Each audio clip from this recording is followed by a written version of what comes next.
Hello and welcome to this PowerLink Connect tutorial. This is part 2 in our tutorial series and will cover bulk production of devices. The link to part 1 in our tutorial is in the video description below. So in this tutorial we'll be going through the process to efficiently import and configure multiple DMP3 devices and database objects using CSV files.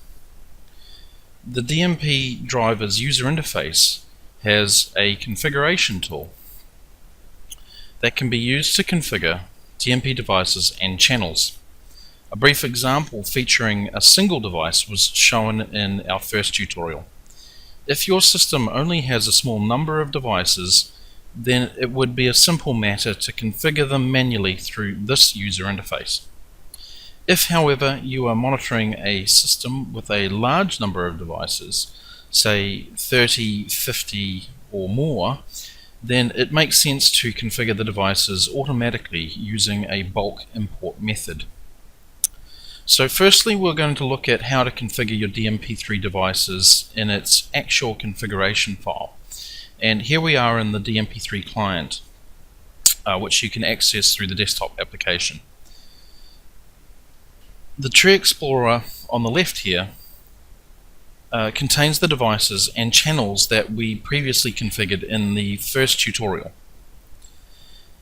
By default, these configurations were saved into a file named config.dnp, and this file lives in the directory location for program files Prophecy Simplicity exe. This file is a text comma delimited CSV file and can be viewed using typically either Excel or Notepad. So in this case we will open it using Microsoft Excel. Okay, so here we are in Excel, and I have taken a copy of the config.dnp file that I'm going to use to edit here. So first we're going to open this file using the data from text,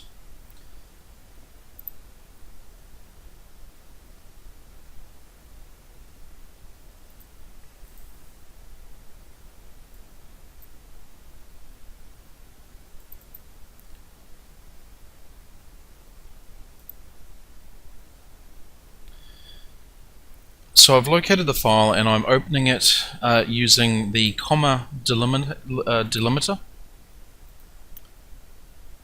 And we're going to finish that, and we're going to make sure that we choose the first worksheet starting in the A1 cell. Okay, so the config file that you can see here begins with this version number. It consists of 4 sections: the loggers, channels, devices, and connections. Each section contains a comment line and the corresponding entries below it. A comment line contains the title of the section with the names of the settings after them. It must have a hashtag in front of the line to be read by the DNP client. If there is no value available for a given setting, then we can leave that blank. So what we're going to do is we're going to add some more devices through the config.dnp file. So what I'm going to do is I'm going to assert additional rows and create additional devices using a different port number for each.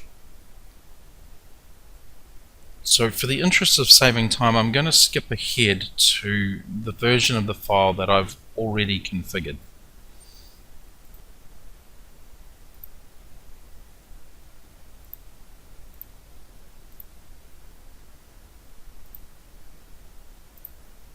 Okay, so here we are in the edited version of the config.dnp file, which I've saved as config2.dnp. What I've done here is I've taken a copy of the channel and inserted new rows so I can add additional instances of these devices, and I've incremented the test channels by 1 in each instance. and I've also gone to the remote port setting and incremented that by 1 in each instance as well. Then again, with the devices, I've created a new device and incremented each one of those. And then with the connections, I've again copy and pasted or inserted new rows, increased each of the test channel and devices. I've also incremented the destination address. And lastly, I have applied an increment for the slave address as well, which you can see here. So I'll leave the rest of the default configuration, and in your case it's really going to depend on what your system requirements are. So what I've done now is I have saved the file as a CSV, comma delimited file, and I've renamed it as config.2, which will automatically add in the .dnp and .csv file extensions. In order to re-import this back into the DMP3 configuration tool, we're going to have to remove the .csv file name at a later stage. Okay, so here we are looking back at the config.dnp3 client, and you can see I've taken a copy of the config.2 dnp.csv file, and what I'm going to do is remove that CSV extension. So it's simply config2.dnp. So now what I'm going to do is I'm going to go to the file menu, I'm going to open, and I'm going to navigate to this new file which I've saved on the desktop, config2.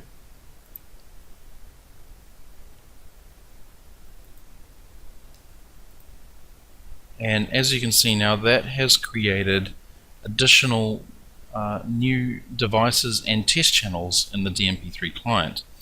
So you can see that all the corresponding connections that we've added and that we've configured through the config file are now displayed in the client. Right, so in this part of the video, what we're going to show you now is how to export and import database objects. Modify the export file to add more objects and configure them for the DMP devices that we've just created in the DMP client, and we will make use of the PowerLink or my PowerLink project that we built in the first tutorial video. So the first thing that I'm going to do here is bring up Workbench, and I'm going to open the my PowerLink project.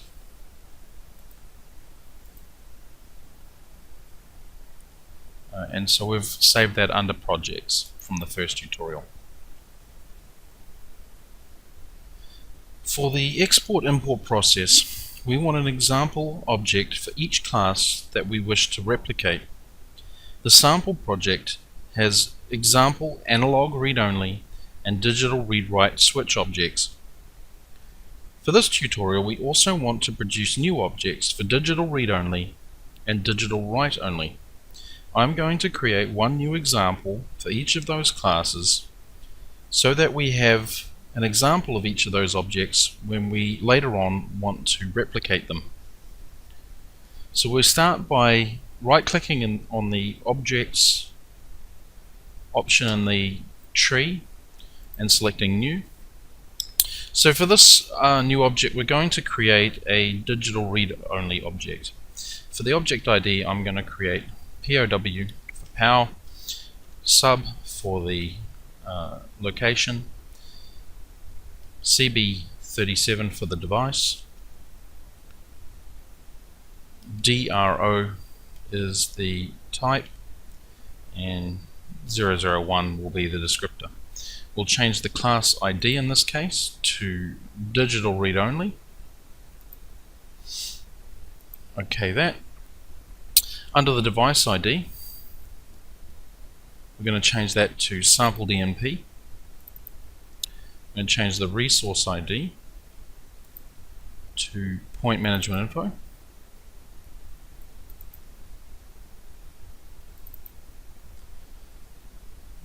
We will also change the enumeration ID. So in this case we're going to change that to normal alarm. Under the description we're going to name this general alarm 1.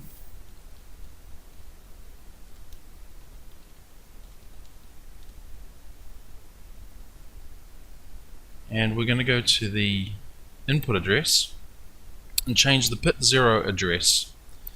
We're going to call this, or name this, test device with the address 2.1.1.3. We can OK that. So that's a new example of the digital read-only class, or object. We'll create another object now, and this will be an example of the digital write-only class.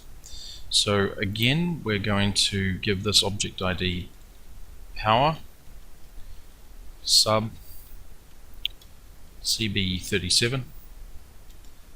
This time we will be a DWO for digital write only, and the descriptor will be 001. And this will be a digital write only, so we'll change this class ID. Okay, that.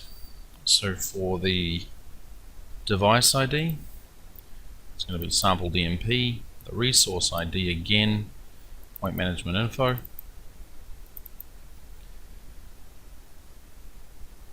We're going to go to the control address, and we're going to select control 01 and control 10 exists.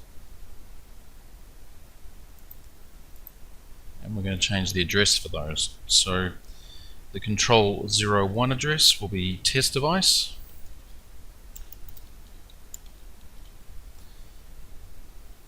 .12.1.4, and the control 10 address will be test device 3.12.1.5. And the last property we need to configure is the description.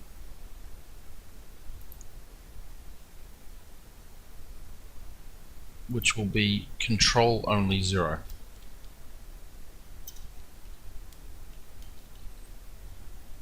Sorry, control only 1 I should say. And we will OK that. So now you can see we have two new examples of these objects. So now that we have an object for each class that we want to multiply, we are ready to export so that we can configure and add more objects using a CSV file. We'll go from the Tree Explorer through the projects, and we expand the script engine option. Click on scripts, and we locate the object import export script. So we find that within the Simplicity program editor. We come in and we double click on this object import export script.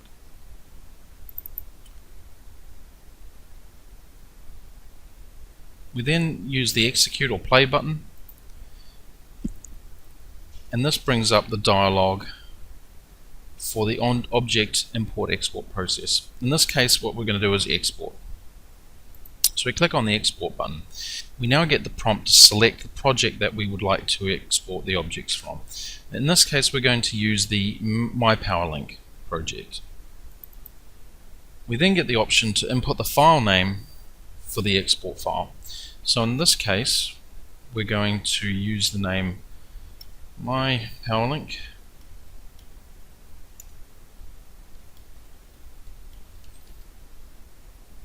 and we'll call this the export file.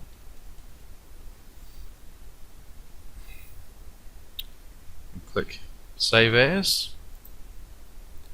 and this should only take a few seconds as we only have a few objects. And we can now close this script. So now we're going to locate the export file and open it using any text editor. So in this case the file is under Program Files, Prophecy, Simplicity, Projects. We're in the My PowerLink file folder, project folder, and we're going to open with Notepad.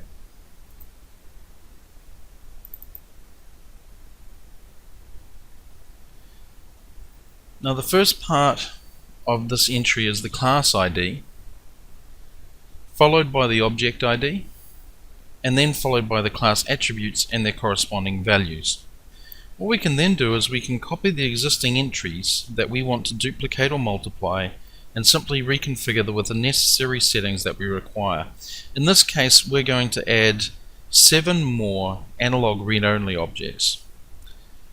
We're also going to edit some of the fields for those object IDs. So I'm actually going to skip ahead now.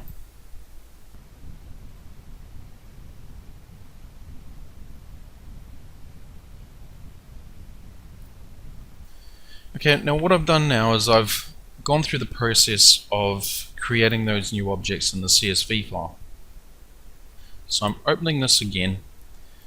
Okay, so here is the updated My PowerLink export file with the newly created objects, which I've created by taking a copy of the AMPS C analog read-only example and inserting additional rows for those, and I have updated the point name for D through J. I've also updated the input address 0 attribute, so you can see I've done an increment on the last number of each of these input addresses, so 0 through to 9. And with respect to these objects, I have also updated the description to cover CB1 A phase through J phase amps. And I've also done that with the 3 remaining class objects and updated their fields accordingly. So for example, with the digital read-write switch, I've updated the CB2, CB3 and CB4 examples. I've also updated the output address for examples 1, 2, 3 and 4.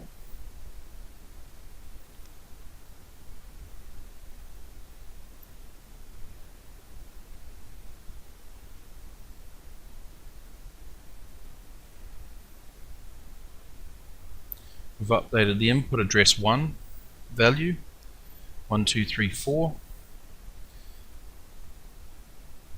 We've updated the input address 0 address, so 5, 6, 7 and 8.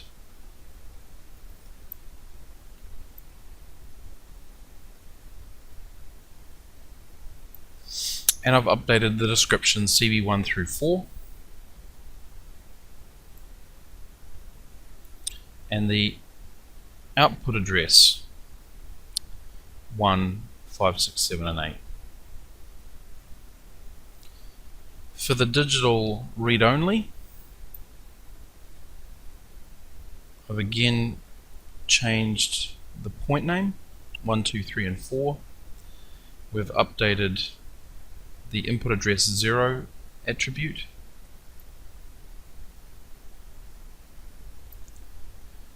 So this has been increased 3, 4. Oops, there's 1. 5. And the description for general alarm 1, 2, 3 and 4. With the digital write classes, we've created examples 1, 2, 3 and 4.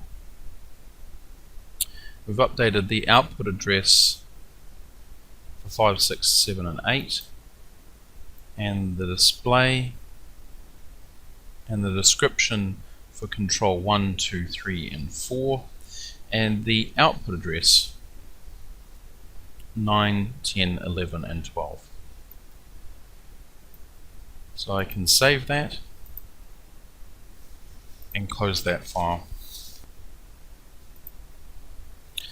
So now we're ready to save the file. So now we've saved the file and we're ready to import this back into the project.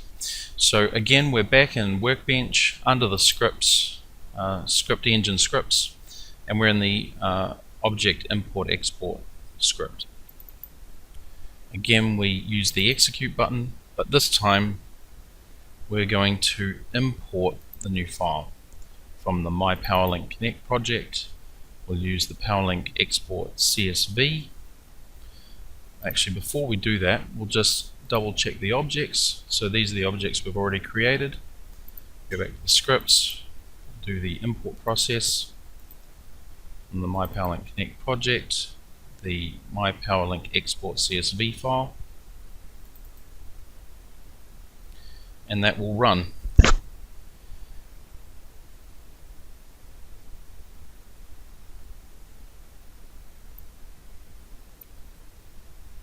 Okay, so that's now idle. So we can close the script and go back to the objects. If we refresh using F5 on the keyboard, we can see that the new objects have all been added and configured via the CSV file and the import process into the database.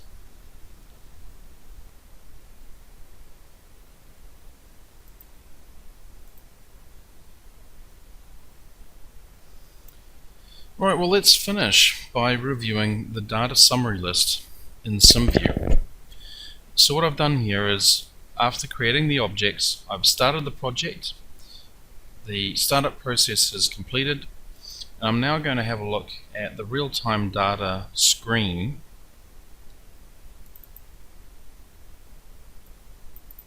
And so when we open the real-time data screen, what we can see is the newly imported devices are updating with data.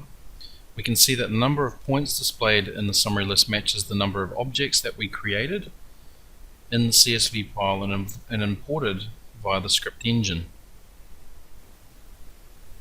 Okay, so wrapping up this tutorial on bulk production, in preparation for our next tutorial, our third tutorial for PowerLink Connect, we will cover screen development. So in preparation for that video, I'm quickly going to show you how to make one additional minor change which will help us to create a new single line or one line diagram for a substation in the next video.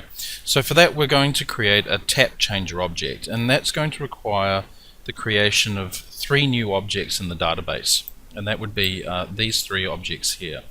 The AI tap changer, the accompanying megawatts reading, analog read only, and the MVAR reading for analog only. So what I've done is because we're just creating one instance of this object, I've just done it manually using the new option. So what I've done here is I've created pow sub t1 AI tap in the object ID field, and I've used the tap changer for the class ID. And under the properties for this object, we've made the device device ID sample DMP. The resource ID is the dollar symbol for and system. Under the control addresses, so here we are. For the raise lower address, this is test device .12.1.32. And then under the input address, we've created the analog input address for test device .30.0.32. And then under the description, under display, the description is T1 tap changer, and the label for this object is T1. We've also created 2 additional analog read-only objects. So we've created the megawatts object. So again, I've used new. The object ID in this case was pow _ sub T1 AI MW for megawatts, and the class ID is analog read only. And then the properties, again, sample DNP, resource ID is $system. The input address, where have we got that? The input address is testdevice.30.1.34. The description under the display option is T1 megawatts, and the engineering units label is MW. The third object we've created is the MVAR values. So again, use new. We've created an object ID for POW, sub, T1, AI, MVAR. Again, class ID is analog read only. And in the properties for this object, CIMPLICITY $system for resource ID. The input address is testdevice.30.1.35, and under the display we have T1 mega var and MVAR for the engineering units label. So we've created those objects. Now one of the things that we will need to do again in preparation for the third video is under the classes option tree, under the tap changer class, we've altered the properties for the device points for I0, O0 and 01 to be on scan. So under the properties, data items, we've gone to I0 properties, we've turned this under device to on scan.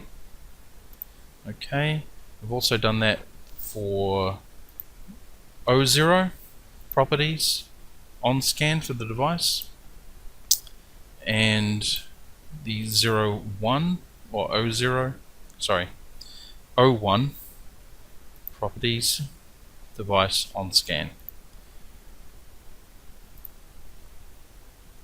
And one other little housekeeping option, again back in the objects, something that we've noticed coming into the third tutorial video is that the CB2, CB3 and CB4, where are we? CB2, CB3 and CB4 objects that we created in our first tutorial, we need to update the descriptor label used for these objects.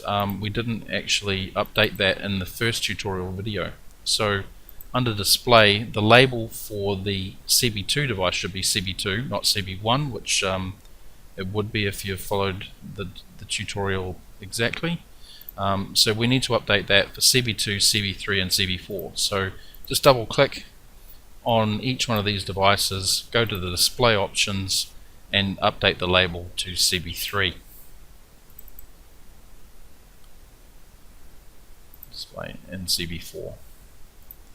So with those small little housekeeping jobs finished, we're now ready for the third tutorial video, which you can find on our YouTube channel. And this concludes our tutorial on bulk production. Thank you very much for watching.